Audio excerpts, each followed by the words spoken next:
Assalamualaikum warahmatullahi wabarakatuh.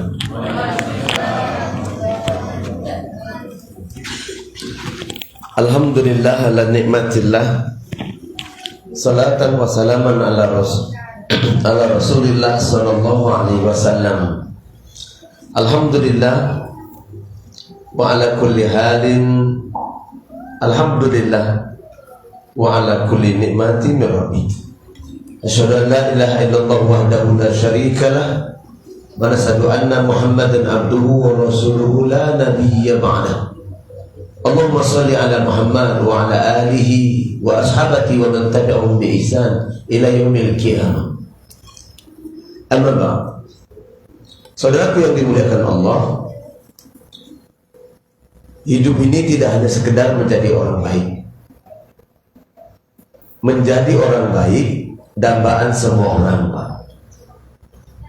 Orang baik dalam istilah agama disebut soleh. Siapa itu orang baik? Siapa itu yang dikatakan soleh? Orang yang telah melaksanakan ibadah dan amal soleh. Sholat, sedekah, haji, umroh, puasa, itu orang baik. Kepada tetangga dia baik, kepada kawan dia baik, kepada sesama muslim baik, non muslim pun dia baik. Orang baik dimanapun berada pasti disayang kawan, disenangi teman.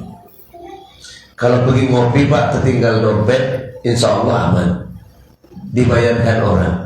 Kenapa? Karena dia baik, karena dia orang baik. Orang baik. Orang baik dalam istilah agama disebut soleh, tapi solehnya soleh personal, pribadi.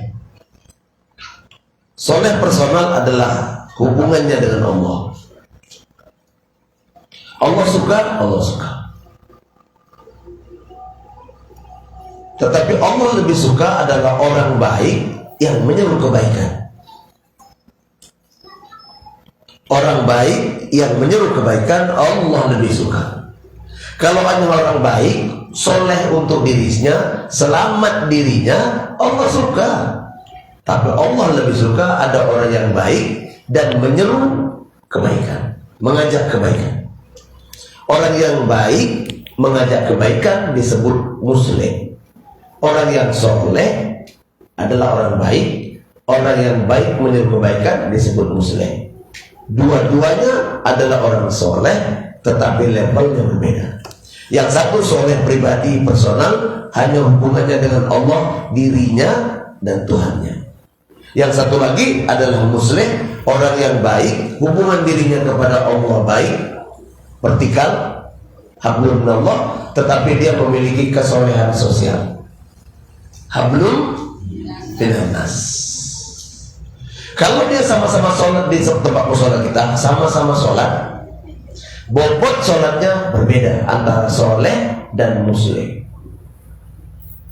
Kalau dia sama-sama sedekah, satu sedekah 10.000, si soleh, muslim pun sedekah 10.000, tapi bobotnya di mata Allah tak sama.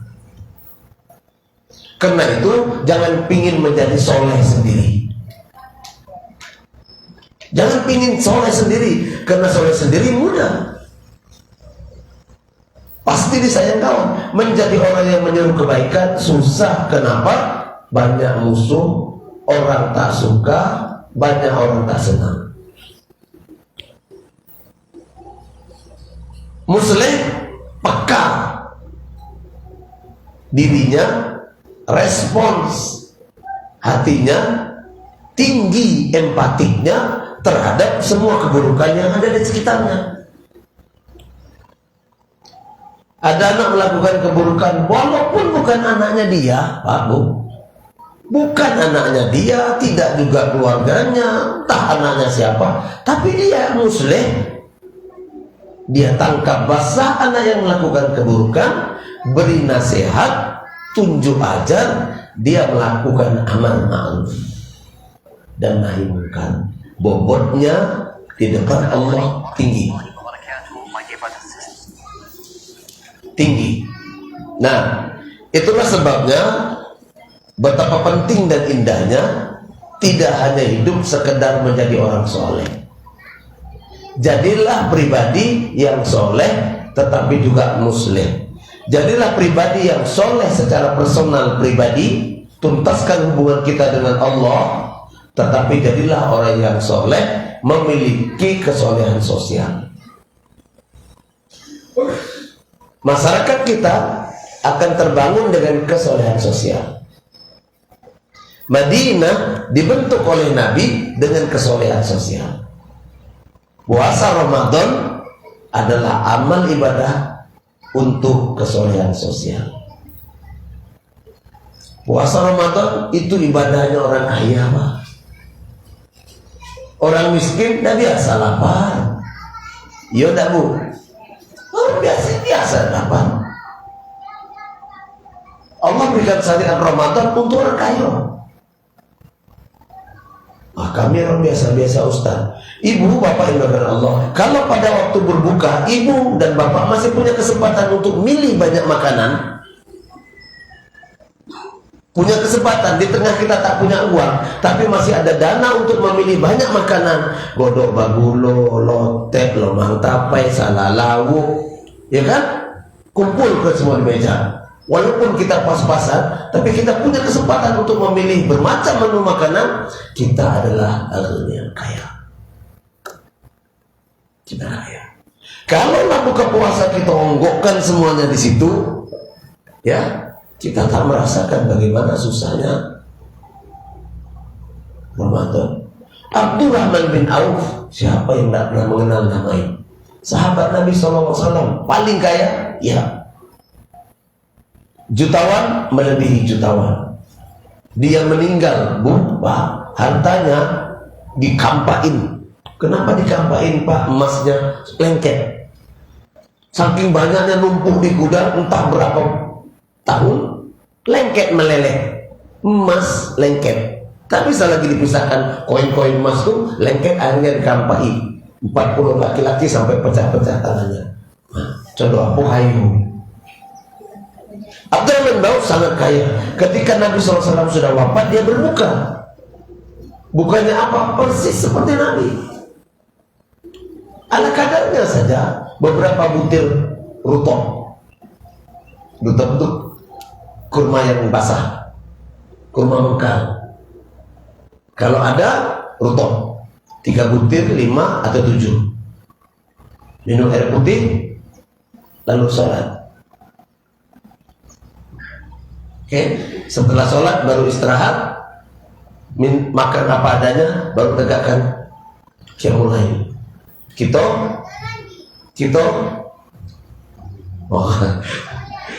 mie dulu, mie goreng dulu sepiring, teh manis 1/4 liter, teh manis 1/4 liter, Pak, cinduo, salalawo mungkin 5 biji. Sudah tuh, apalagi kulak, kolak. Sudah tuh, oh, dan terus lotek tadi beli, mana lotek? Lotek. Belum makan nasi nih, belum. Sudah lotek. Ma, ada yang terlupa tadi, apa? Bakwan. Oh iya, bakwan. Nah, sini, bakwan. Allahu Akbar. Itulah kita. Abdurrahman bin Auf satu hari buka dengan beberapa kurma, menangis. Ya Abdurrahman, apa yang kau tangiskan? Sungguh aku buka dengan kurma terbaik, sementara Nabi sepanjang hidupnya buka dengan kurma ala kadarnya. Malu Abdurrahman bin Auf, malu. Siapa Abdurrahman bin Auf? Dia soleh tapi juga muslim. Kaya, iya. Tapi setiap hari 30 untanya diisi barang. Satu unta itu 1 kontainer, Pak. Satu unta itu bisa membawa barang itu 1 ton, 1,5 ton. 1 ekor unta. Apa mobil yang bisa muat 1 ton, 1,5 ton? Pickup kan? Pickup enggak? Nah, pickup. Jadi 1 unta itu muatannya lebih kurang 1 pickup, bahkan lebih banyak. Abdurrahman setiap hari 30 ekor unta dijajarkan di pinggir jalan, diisi semua barang, gandum, minyak, gula, macam-macam. Dan pegawainya berkata, wahai penduduk Madinah, Abdurrahman telah memberikan bekal untuk anda, ambil. Orang datang ambil sesuai dengan kebutuhan. Setiap hari 30 pickup. Siapa orang kayu Pekanbaru setiap hari bersedekah di Jalan Tanjung Rum, tepi jalan depan PT Agung, 30 pickup. Siapa saja yang tidak ada beras ke sini, tidak ada gula, tidak ada tepung, tidak ada lado, tidak ada lauk pauk, ke sini ambil. Siapa orang Pekanbaru yang pernah ibu dengar, pernah ibu tahu sepanjang hayat? Siapa? Siapa? Insya Allah sampai mati pun tidak akan ada. Miskinkah Abdurrahman bin Auf? Tidak miskin. Tidak miskin. Nah, sekarang sikap muslih itulah yang tak ada dalam diri kita. Saudara yang bukan Allah, mari kita renungkan hal penting dan prinsip. Ini mengajarkan, kan itu Abdurrahman bin Auf, Pak, sahabat Nabi. Kami ini bukan sahabat Nabi. Kalaupun kita tak bisa menyamai sahabat Nabi Abdurrahman bin Auf, apa yang bisa Bapak Ibu lakukan untuk menunjukkan dan membedakan ibu dan saya tidak hanya sekedar sholat kepada Allah pribadi, tapi muslim? Cari, buat amalan, cari amalan tersembunyi, cari satu amalan sampai manusia nggak tahu, bahkan istri atau suami kita nggak tahu, hanya kita dan Allah. Seperti mana siapa? Seperti mana Abu Bakar Siddiq radhiyallahu. Satu hari Umar bin Khattab, ini diriwayatkan dalam Sahih oleh Umar bin Khattab. Satu hari Umar bin Khattab pingin jumpa dengan Abu Bakar. Ada sesuatu yang mau dibincangkan. Setelah sholat zuhur, Abdurrahman permisi, Abu Bakar, sahabat permisi, pulang ke rumahnya masing-masing. Setelah itu Umar bin Khattab nyusul ke rumahnya Abu Bakar. Sampai di depan rumah Abu Bakar, Umar mengetuk pintu. Assalamualaikum ya sahabat Abu Bakar. Assalamualaikum. Nah, keluar sahabat Abu Bakar, yang keluar istrinya. Waalaikumsalam. Wahai sahabat Umar, Abu Bakar itu tak pernah pulang setelah zuhur. Oh, tidak mungkin, karena setiap hari sholat bersama kami, sudah itu dia pulang. Tidak ya Umar, Abu Bakar itu pulang nanti sudah asar. Tidak, kata Umar, Abu Bakar itu tiap hari selesai sholat bersama Rasulullah, kami sama-sama pulang, Abu Bakar pun pulang. Istrinya bilang, tidak, Abu Bakar tidak pernah pulang zuhur, dia pulang nanti sudah asar. Apa kata Umar bin Khattab? Apa yang disembunyikan oleh Abu Bakar Siddiq, seorang yang siddiq? Umar bin Khattab cerdas. Kalau aku tanya langsung dengan Abu Bakar, mesti Abu Bakar ngeles. Disembunyikan. Besok zuhur ditunggunya. Begitu selesai sholat zuhur, Abu Bakar keluar, Umar pun ikut dari belakang. Sampai di depan rumahnya ditengok, tidak ada sahabat nampak. Abu Bakar pun masuk ke gang sampai di ujung kota Madinah. Ada rumah tua, gubuk, di dalamnya tinggal nenek tua, buta, lumpuh. Abu Bakar masuk ke dalam rumah nenek itu sambil mengucapkan salam, assalamualaikum. Diletakkan bajunya, dia ambil sapu, menyapu rumah nenek itu, mengambil air, mencuci pakaian nenek itu, memasakkan masakan, menyuapnya kepada nenek itu. Waktu asar pun sampai. Nek, waktu asar sudah sampai. Aku akan pergi ke masjid. Ini baju bersih yang sudah aku cuci. Ini makanan untuk cadangan malam dan besok. Ini air untuk ibu mandi. Aku permisi dulu. Umar bin Khattab ngintip di balik jendela. Apa kata Umar bin Khattab? Begini Abu Bakar menyembunyikan amal solehnya sampai istrinya sendiri tidak tahu. Abu Bakar keluar untuk sholat asar. Setelah itu Umar pun masuk. Assalamualaikum ya Ummi. Wahai Ummi, assalamualaikum. Apakah Anda tahu Umi siapa yang datang tadi? Tidak. Kata nenek yang lumpuh dan buta tadi, tidak. Aku tidak tahu. Sudah berapa lama dia datang ke rumah Umi? Sudah lama. Sudah lama sekali. Apa yang dikerjakannya? Setiap hari dia membersihkan rumahku, mengambilkan air mandi untukku, untuk berwudu, dia bersihkan pakaianku, dia masak makanan untukku, bahkan dia menyuapkan makanan untukku. Kemudian laki-laki itu pergi. Umi, tahukah siapa laki-laki itu? Tidak. Tidak. Apa kata Umar bin Khattab? Dengan cara inilah Abu Bakar mengalahkan kami. Kalaulah orang sekelas Abu Bakar Siddiq radhiyallahu Allah ridho padanya, dijamin Allah masuk surga, punya amalan andalan. Topiknya adalah amalan andalan. Sekarang, apakah amalan andalan kita masing-masing?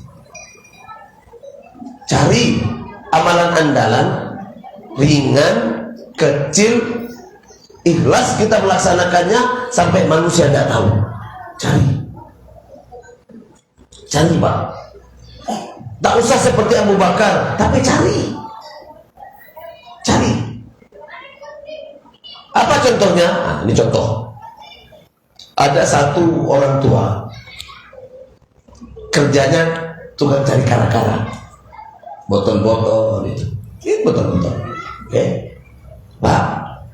Setiap sholat 5 waktu ada musola dekat dengan rumahnya. Musola itu sudah lebih dari 15 tahun, tak pernah pengurus masjid itu memberikan prospek. Tapi toiletnya, kamar mandinya selalu bersih. Tak ada daki, tak ada jamur, tidak licin, selalu bersih. Sampai khorimnya pun berkata, aku pun heran. Masya Allah, saudaraku,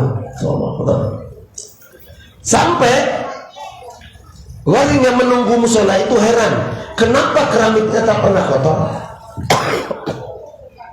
Kenapa keramiknya tak pernah kotor? Padahal dipakai setiap hari dan aku tak pernah membersihkan. Tahu-tahu Pak, ada satu hamba Allah yang sholatnya selalu terlambat. Sholat selalu terlambat Pak. Sholat selalu terlambat. Nampaknya dekil dan kotor. Tapi tahukah dia, di tengah malam orang sudah tidur semuanya, dia pergi ke musola, dia bersihkan musola, dia gosok satu persatu keramiknya sampai licin mengkilat, bersih dan tidak berbau. Ketika satu hari ada satu pengurus ingin tahu siapa yang kerjakan, ditunggunya jam 11:30, jam 12 malam datanglah apa gaya ini sambil mendorong becaknya. Diparkirkan becak, dia berwudu lalu sholat di salah satu terasnya. Kemudian ditanggalkan bajunya dengan baju singlet dan kain sarungnya, mulai dia bawa ember, dalamnya ada pembersih, ada bros dan seterusnya. Sembunyi-sembunyi. Setelah digosok, apa kata pengurus? Inilah dia manusianya. Dilihat rupanya tetangga. Apa jawabnya? Pak, apa yang Bapak lakukan? Kaget. Apa yang Bapak lakukan? Maaf Bapak, saya tak bisa bersedekah, saya tak bisa beramal soleh seperti Bapak. Saya punya tenaga, izinkan saya di tengah orang musola sudah kosong membersihkan toilet saja. Hanya membersihkan toilet. Tolong jangan ceritakan ke orang lain.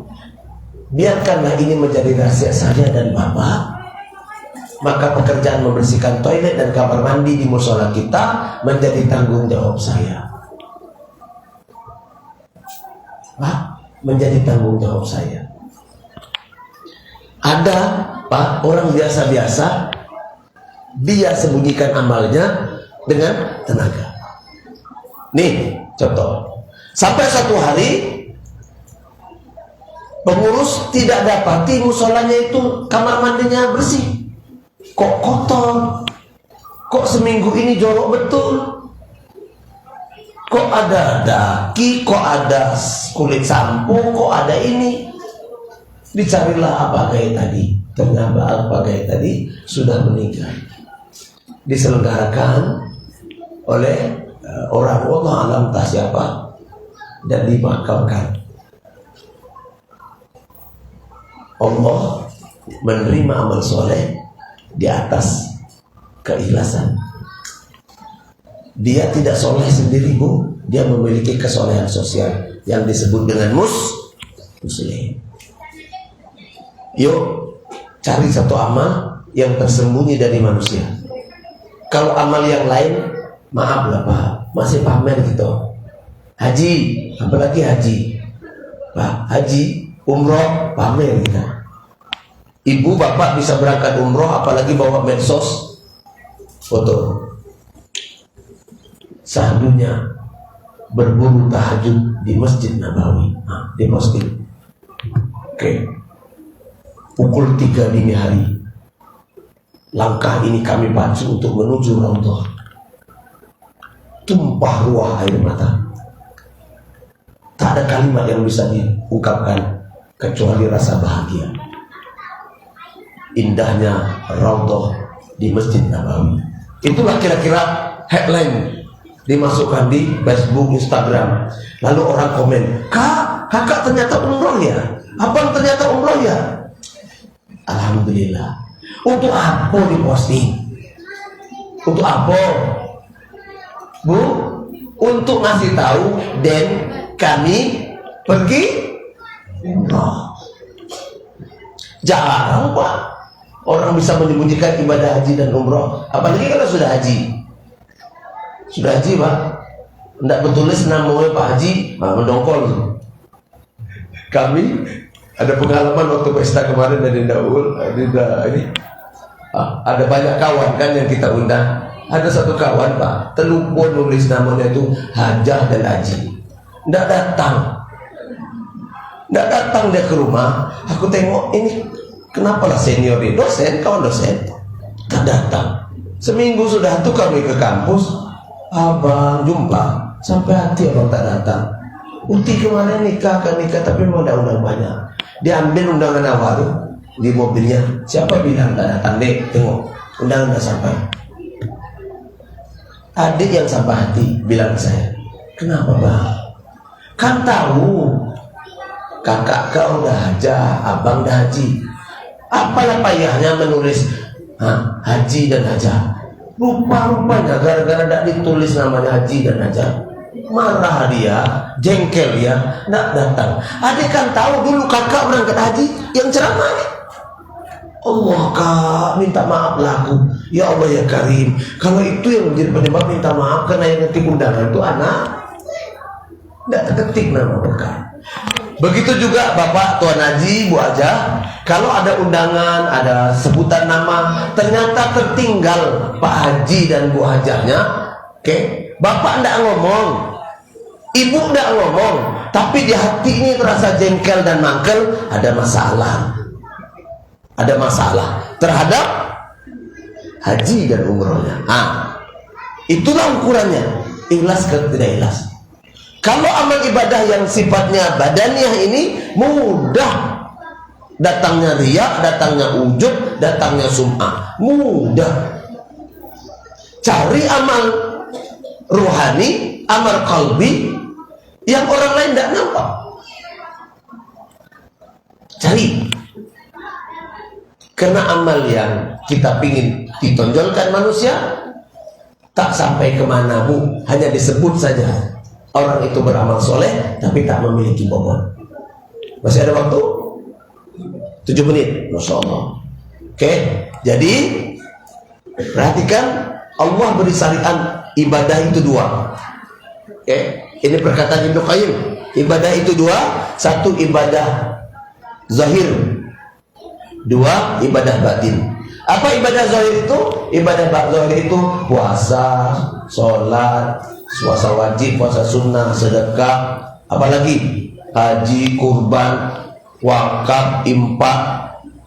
Itu yang nampak, itu zahir.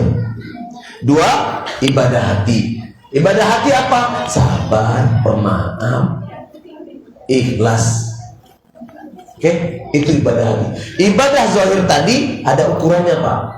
Ibadah hati tak ada ukurannya, yang monten Allah. Ibadah zahir kalau bersedekah 1.000, 10.000, 100.000, 1 juta, Allah akan berikan apa? 10 kali lipat atau 700 kali lipat.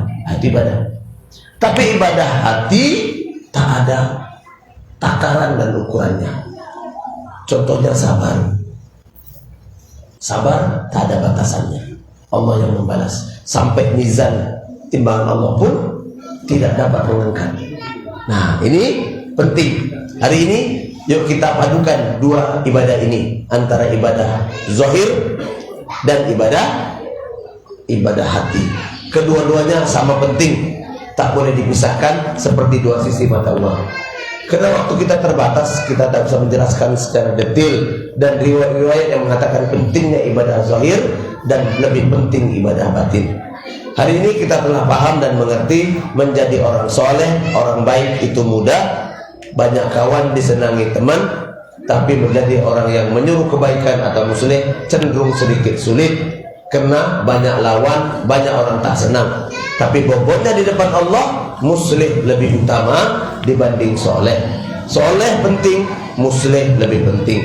Menyeru kebaikan menjadi penting agar masyarakat kita tertolong oleh amar ma'ruf nahi munkar. Itu barangkali ya yang kita bisa sampaikan dalam tausiah ringan ini, pengantar berbuka.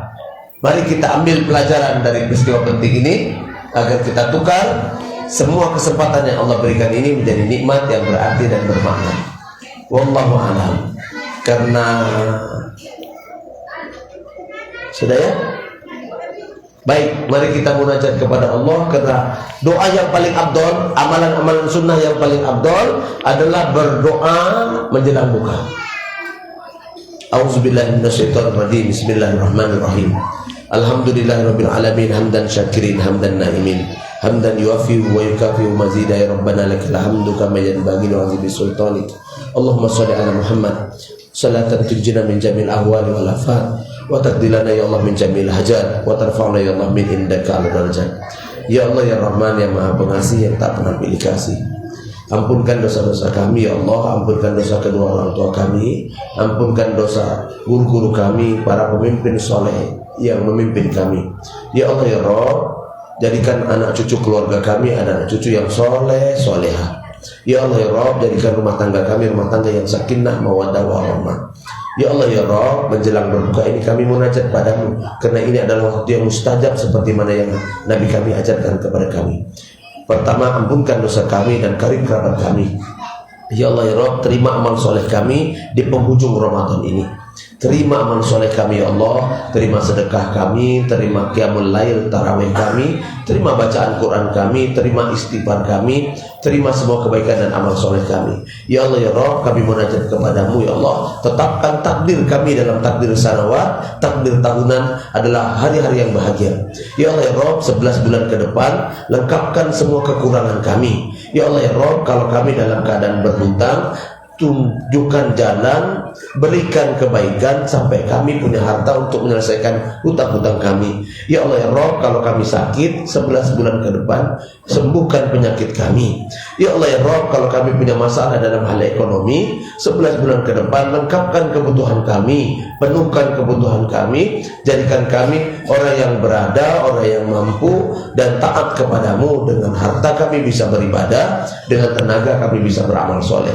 Ya Allah ya Rabb, jadikan tetangga kami tetangga yang menyejukkan hati kami. Ya Allah ya Rahman, kumpulkan kami bersama orang soleh di dunia ini, dan begitu juga menjadi bersama orang soleh di barzahmu. Jumpakan kami dengan karib kerabat kami, satukan kami dalam surgamu yang penuh dengan nikmat. Anak-anak kami di dunia, istri-istri kami di dunia, jumpakan pula nanti di akhirat dalam surgamu yang penuh dengan nikmat. Ya Allah ya Rabb, ampunkan dosa kami, dosa yang lahir dari lisan kami, dari perbuatan kami, dari harta-harta yang tidak halal kami bawa ke rumah.